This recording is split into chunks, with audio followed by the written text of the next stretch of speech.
What a cold, dark night it is tonight. The perfect kind of night for a story. This story begins with a priest from a thriving village in Ireland who was traveling to a nearby town on business for his church. The priest's journey across the countryside was long and arduous, and as night grew near, he was forced to set up camp near a dark forest that was reputed to be haunted. During the night, the priest heard a clawing and scratching outside his tent. When he went out to investigate, he was attacked by a wolf. He was bitten severely, and just as he thought the wolf was about to finish him off, the cross on his neck was exposed. The wolf suddenly ceased its attack and merely stood over him, staring into his eyes. Then, inexplicably, it ran off and left him lying on the ground, bleeding badly from his wounds. The next day, he managed to crawl back to his village, where he was discovered by the local doctor.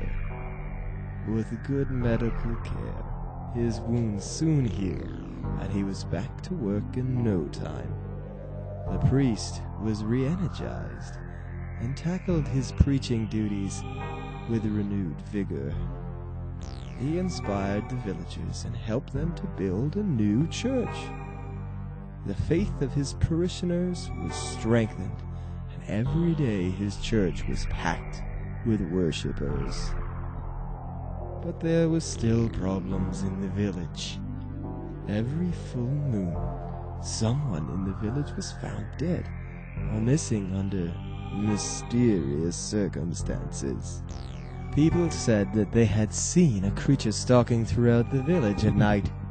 A creature that walked like a man, but whose body was covered in fur and bore the head of a wolf.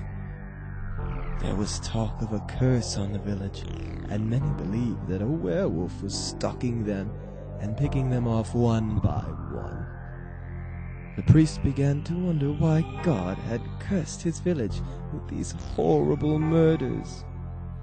It seemed as if there was no end to the death and destruction. One night, during a full moon, the villagers decided that they had to catch and kill the werewolf that was plaguing their village once and for all. They set a trap by tying the most beautiful girl in the village to a tree, using her as bait to lure the werewolf. High above, in the branches of the tree, they rigged up a trap to catch the wolf. Then, they hid in the bushes and lay in wait for the prey. Soon, they heard a crashing sound coming through the forest, and suddenly, the werewolf appeared in the clearing. As it made its way towards the terrified young girl, the villagers cut the ropes that were tied to the tree, and a huge cage crashed down on top of the wolf, trapping him behind its heavy iron bars. The jubilant villagers rushed out from their hiding places and drove long spears into the body of the werewolf, piercing its heart. As the monster collapsed on the floor of the cage, the people watched his hairy body ripple and change. Gradually, the creature changed from wolf to man. As the life ebbed from his body, the villagers fell to their knees and began to weep as they realized that they had killed their beloved priest.